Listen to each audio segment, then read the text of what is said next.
मैं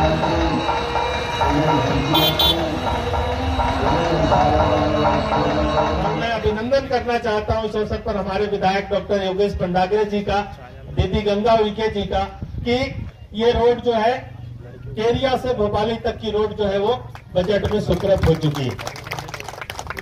हैंडपंप की समस्या थी तो विधायक जी ने भी 2-3 दिन पहले करा ही दिया है, आप लोगों को उसकी जानकारी होगी। और भोपाली मेले के विकास के लिए जो भी किया जा सकता है हमारे विधायक जी, हमारे सभी जनप्रतिनिधि उसके लिए प्रयासरत है। आज के इस उद्घाटन अवसर पर अनुसार जब हम छोटे से यहाँ पर आ रहे हैं, अच्छा लगता है, मेला लगता है, हर साल सबको इंतजार रहता है मेले का। और बहुत अच्छी बात है, कमलेश ने बताया कि रोड बनने जा रही है, हैंडपंप खुद गया है, हमारे दोनों विधायक यहाँ मौजूद हैं। हम तो बस ये चाहते हैं कि इतना अच्छा स्थान है भोपाली, आप लोग और थोड़ा सा हमें सहयोग करें, अपन इसे पर्यटन स्थल की तरफ बढ़ाएं। इस शुभारंभ कार्यक्रम के अवसर पर हमारे बीच में उपस्थित हैं हमारे भारतीय जनता पार्टी के जिलाध्यक्ष सुधाकर पवार जी, हमारी घोड़ा डूंगरी क्षेत्र की लाडली विधायक महोदया गंगाबाई उइके जी, जनपद अध्यक्ष राहुल उइके जी, नगर पालिका अध्यक्ष किशोर बर्दे जी, घोड़डोंगरी नगर पालिका उपाध्यक्ष अनुजा जी, और साथ ही सभी सम्मानीय गण जो यहाँ मंच पर उपस्थित है, और सामने उपस्थित सभी जनता जनार्दन, आप सभी का मैं हार्दिक अभिनंदन करता हूँ। और भगवान है तो फॉरेस्ट के नियम इतने कठोर होते हैं कि वहां पर पहुंच मार्ग ही नहीं दिखता था, इसलिए रोड के निर्माण में कई तरह की मुश्किलों का हम लोगों को सामना करना पड़ रहा था। लेकिन फॉरेस्ट के अधिकारियों से इस विषय पे चर्चा की कि जहां पर लाखों श्रद्धालु पिछले सैकड़ों वर्षों से पहुंच रहे हैं, अगर वहां पर पहुंच मार्ग नहीं दिख रहा है तो ये हमारी जनता की नहीं, ये शासन और प्रशासन की त्रुटि है, जिसमें सुधार करना आवश्यक है। पहले उसको सुधार करवाया गया, वहां पे मार्ग फॉरेस्ट मैप पर वहां पर दिखाया गया। और आज आप लोगों के सामने ये बताते हुए मुझे बड़ी खुशी होती है कि रोड की बजट में स्वीकृति हम लोग प्राप्त कर चुके हैं, और जल्द से जल्द हम लोग यहाँ पर रोड का निर्माण कार्य प्रारंभ करेंगे। यहाँ पर पहुंचने वाले किसी भी श्रद्धालु को किसी भी तरह की समस्या का सामना न करना पड़े, ये हम लोग शासन और प्रशासन के माध्यम से सुनिश्चित करने का लगातार प्रयास कर रहे हैं।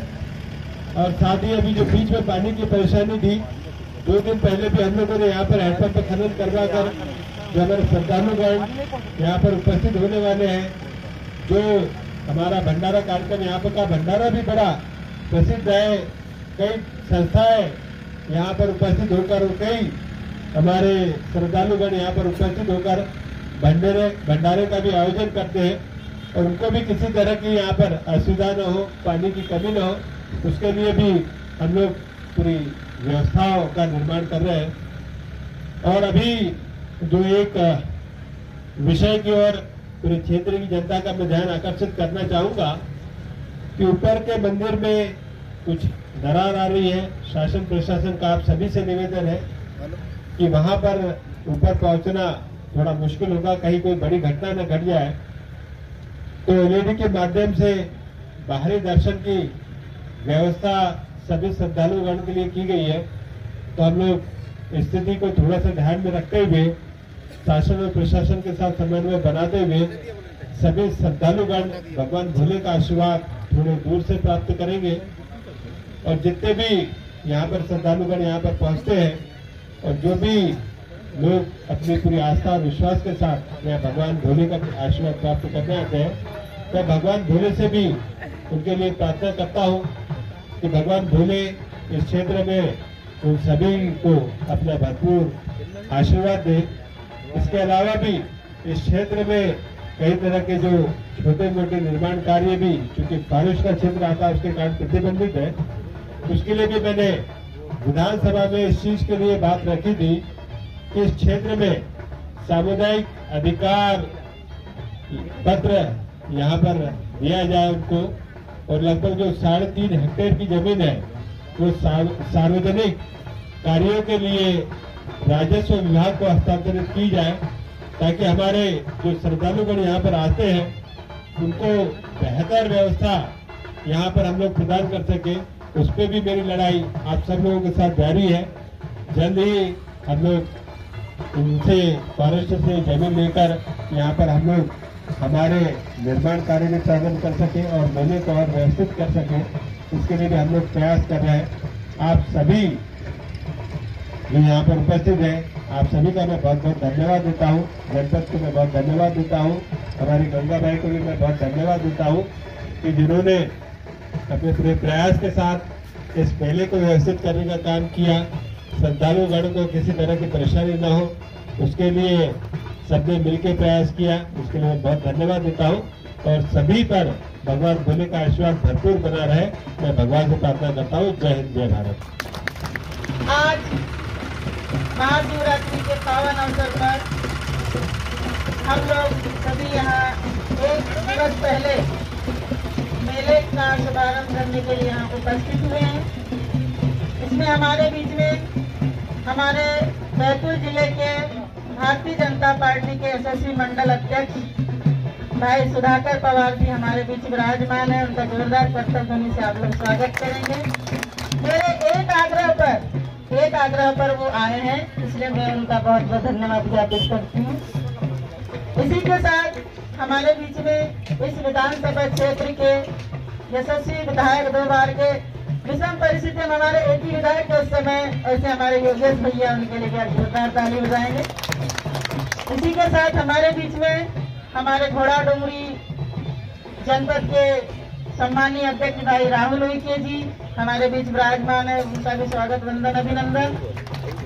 इसी के साथ हमारे बीच में नगर पालिका सारनी के यशस्वी अध्यक्ष भाई किशोर बर्दे जी हमारे बीच विराजमान है, उनका भी मैं स्वागत वंदन अभिनंदन करती हूँ। इसी के साथ हमारे बीच में हमारे नगर परिषद घोड़ा डोंगरी के सम्मानीय उपाध्यक्ष जी सोनू खनूजा हमारे बीच विराजमान है, उनका भी मैं स्वागत वंदन अभिनंदन करती हूँ। इसी के साथ हमारे बीच में हमारे बैतूल जिले के महामंत्री ऐसे कमलेश सिंह भैया हमारे बीच विराजमान है। हमारे जिले के उपाध्यक्ष ऐसे राजेंद्र भैया, हमारे सुधा चंद्रा भैया, घोड़ा डोंगरी मंडल के सम्मानित मंडल अध्यक्ष राजेश महतो जी और हमारे बगडोना मंडल के मंडल अध्यक्ष भाई दीपक सिनोटिया जी, मर्शकोले जी, हमारे केवलाल यादव जी, वरिष्ठ भारतीय जनता पार्टी कार्यकर्ता और पिछड़ा वर्ग मोर्चा के मंडल अध्यक्ष योजना के। इसी के साथ हमारे बीच में हमारे देवी प्रसाद जायसवाल जी घोड़ा डोंगरी से पधारे, उनका भी स्वागत वंदन अभिनंदन। हमारे बीच में युवा मोर्चा के मंडल सिद्धार्थ बिहारे जी, हमारे इंदल भैया, इसी के साथ जनपद के सदस्य प्रदीप विश्वास जी, पवित्र बहादुर हमारे बीच में दिलीप टाटा जी हैं विराजमान है। इसी के साथ सभी हमारी जनपद की सम्मानित बहनें फूलवंती, मोनिका, सभी का नाम तो प्रमीला भी है। यहाँ पर एक कुआं बना है, उसमें भी देवी देवता विराजमान है, उनको भी दर्शन सबको होते हैं। तो ऐसी ऐतिहासिक हमारे जो ये पावन स्थली है और मेरी ये जन्मभूमि है, मैं अपने आप को धन्य मानती हूँ। जब टिकट मुझे मिली थी और हमारे को प्रथम बैठक में बुलाया माननीय शिवराज सिंह चौहान ने, तो मैंने सबसे पहले यही बात रखी थी कि भाई साहब मैं वहाँ मेरी जन्मभूमि है छोटा माधव गोपाली और मैं चाहती हूँ कि वो पर्यटन स्थल बने। ही आपके सामने मैं पहली बार बात रखूंगी। उन्होंने कहा था बहन आप चिंता मत करो, अपन सब करेंगे। और इसके साथ मैं ये भी बताना चाहूंगी कि अभी मैंने हमारे जितने भी असीरगढ़, भंवरगढ़, जामगढ़ से लेके भोपाली, मठादेव, चंडी माई, गोदना से लेके सारे जितने भी हमारे बीच जो धरोहर है हमारी पावन स्थली, उनका मैंने एक फाइल बना के माननीय प्रभारी मंत्री जी को अपने तरफ से सौंप चुकी हूँ कि इस क्षेत्र को पूरा पर्यटन घोषित किया जाए, ताकि हम लोगों को जैसे रोजगार के अवसर मिलेंगे और हमारे जो युवा साथी हैं, युवा बहनें पढ़ी लिखी हैं, उनको घर बैठे रोजगार के अवसर घर पे ही प्राप्त हो जाएंगे। तो ये बात मैंने रख चुकी हूँ। आज इस मेले में हम लोग सभी उपस्थित हुए हैं।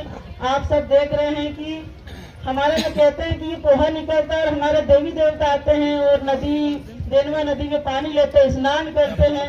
मतलब साल में एक बार उनको यहाँ पे लाके घुमाना बहुत जरूरी होता है, ये आदिवासियों की परंपरा है।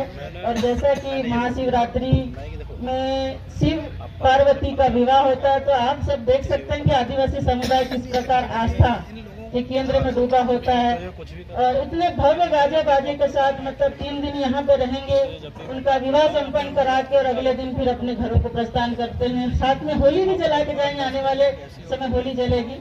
इतना भव्य और दिव्य आदिवासी समाज की परंपराएं हैं। और मैं यही कहना चाहूंगी कि ये आस्था का केंद्र भी हमारा जो महाकुंभ जो 144 साल बाद आया, और इसके लिए हम लगातार करोड़ों लोगों ने, करोड़ विदेशी लोगों ने भी प्रयागराज में डुबकी लगाई है।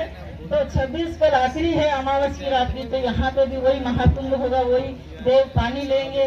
और कहना चाहूंगी कि एक कुंभ वहाँ और एक कुंभ यहाँ होगा, तो हम भी बहुत अपने आप को धन्य समझते हैं, भाग्यशाली समझते हैं कि हम लोगों के इस क्षेत्र में दूर दूर से व्यापारी आते हैं, दूर दूर से श्रद्धालु आते हैं, अपने भाव लेके, अपने आस्था लेके और यहाँ कुछ प्राप्त करके जाते हैं। ऐसे क्षेत्र में हम लोग रहते हैं, निवास करते हैं। पूरे भारत देश ऐसा धर्ममय है। तो मैं सभी को इस महाशिवरात्रि पर्व की बहुत सारी अनंत शुभकामनाएं देती हूँ। यही चाहूंगी कि हर व्यक्ति अपने धर्म में। भोपाली मेले में जो मेले में जैसी व्यवस्था पहले होती आ रही है, एज इट इज पूरी व्यवस्था की गई है। पानी की व्यवस्था है, बिजली की व्यवस्था है, और मेले में अन्य सभी विभागों द्वारा पूरा सहयोग प्रदान किया जा रहा है। पुलिस द्वारा किया जा रहा है, बिजली विभाग द्वारा किया जा रहा है। और ये कंबाइंड मेला है, तो सभी विभागों का अपना अपना दायित्व है। सभी मिलकर इस मेले को सुचारू रूप से